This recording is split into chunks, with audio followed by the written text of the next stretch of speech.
Hello, everyone. My name's Hay. I'm a master's student at the International Relations program. Before commencing my studies in New York, I worked as a journalist in Hong Kong, and over the past few years, a lot of my old colleagues have been in exile, and they've been trying to navigate their way through transnational repression, and this is the major reason why I became interested in how international efforts help sustain independent media landscapes. So this past summer, I spent 10 weeks working with Media Defense in London. Initially, I was supposed to join the team as a communications intern, but I ended up working with not just the comms team, but their legal team as well. I did quite a lot of legal research with them, and which I'm really grateful for because it gave me such an opportunity to learn about not just regional, but international structures and how legal systems could help expand or limit the definition of freedom of speech.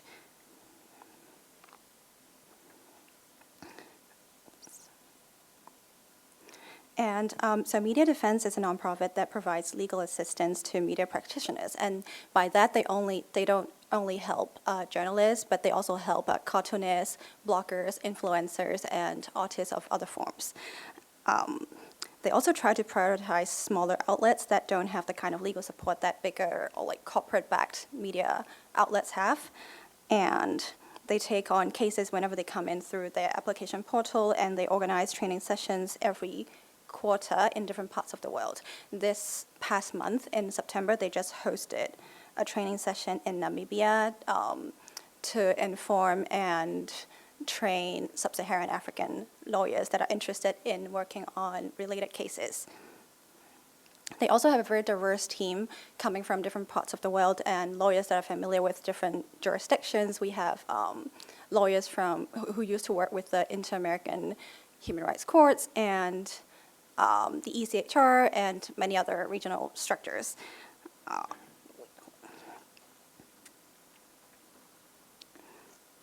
And so on top of the legal work, directly related to the cases itself, they also try to proactively influence the rules of the game, that's how they call it, through submitting amicus briefs to different courts to shape how they interpret the boundary of freedom of speech.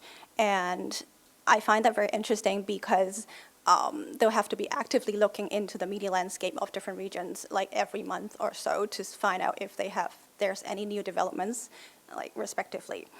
And many of the cases also spend years trapped in lawsuits, and it's not uncommon that journalists would end up spending more time in courtrooms than in newsrooms. And the most important thing is that legal proceedings are not just debilitating for the media practitioners, but they also restrict the public's right to information at the same time. So what I was trying to say is that over the past decade, Media Defense, as well as other nonprofit organizations helping journalists, have seen a surge in SLAPs. That's the abbreviation for Strategic Lawsuit Against Public Participation. We're seeing these cases not only in authoritarian countries, but also in hybrid regimes like Hungary. That's one of the major countries that they're working in. And especially in the digital age, material digging sometimes seems like they've gotten easier for journalists, especially for investigative journalists. But at the same time, state authorities have also come up with new tools of control and repression. And not to mention that many governments around the world have kind of learned from each other. We call that cross-pollination of the judiciary from around the world, including the US, and given what's happening now.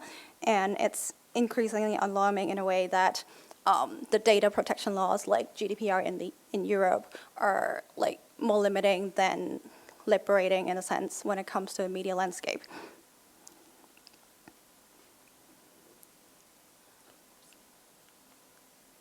So during my 10-week internship with Media Defense, my main task was to upgrade their resource hub. The resource hub is a multi-language repository of legal toolkits for not just lawyers, but also journalists. And it's available in 5 languages. And because when I was in the process of communicating with them about the internship earlier this year, they were trying to we're trying to communicate with a new plan of translating the resource hub into more languages. And although Chinese is not yet among the 5 available languages at the moment, their communication director and I are planning to expand the resource hub into the Chinese-speaking world because we're seeing more cases in Singapore, and while I was working there, we have cases coming from Taiwan and Hong Kong as well. So that's kind of encouraging, because one of my hidden agenda of working with them is to expand or like extend this kind of legal help and assistance to Asia, for there's not much support like this for the moment. And I also worked on fact sheets mapping the media landscape and media laws in various countries in Asia with them during the 10 weeks. And in doing so, the legal team find it very helpful, because then they'll have a better understanding of the context next time a new case from these regions comes in. I think last month they have another new case from Singapore, and that helps. The country fact sheets really helped. Also from last month and the month before, they have multiple cases from Myanmar as well, because so Myanmar is right now still in a civil war, and a lot of journalists are in exile in Chiang Mai, Thailand, and because there's no regional legal structures in Asia, the only way they could seek help from the international law system is to file petitions to the UN working groups of arbitrary detention. And because none of the lawyers have worked with Asian journalists before, me being there and another intern being there actually helped them connect with local newsrooms and to have a better understanding of how journalism under repressive regimes look like in Myanmar.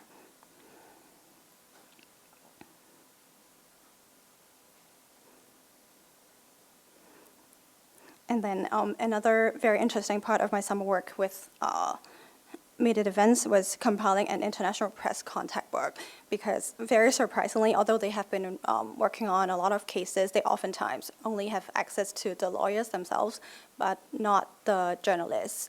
And we're trying to come up with the long list of cases that they've helped with, and to connect these journalists and to kind of bridge them and let them help each other, not just in terms of reporting, but in terms of how to gain access to other forms of support. We also started this kind of ambitious project called Underground Networks. That is a new project with the comms team that